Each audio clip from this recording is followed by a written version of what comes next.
गोठ्यातली गाय, घरातली माय जर याच्याकडे कोणी वाकड्या नजरेने पाहिलं तर त्याची गय केली जाणार नाही.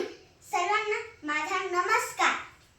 नीट लक्ष देऊन ऐका, मी जेव्हा बोलते माझ्या मातीतील माणसांच्या मनात गुलामीची झाडण पसरली होती. रयत निश्चित पडली होती. नवखी गुलामीची चाल की अन्यायकारक राजवटी विरुद्ध आवाज उठवण्याची हिंमत. अशा वेळी मी शोभाला 12व्या वर्षीच पुण्यात घेऊन आले. सोबत होती ती जीवाभावाची माणसं आणि स्वराज्य निर्माण करण्याचा निर्धार.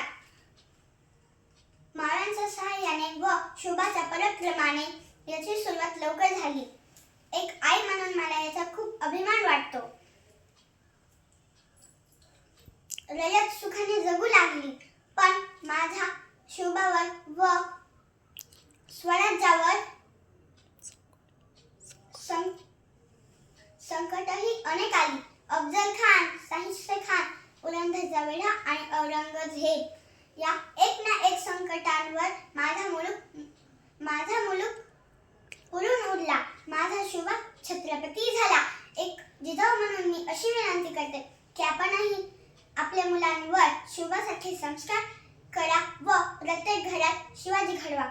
जगदंब जगदंब, हर हर महादेव, जय भवानी, जय शिवाजी. धन्यवाद.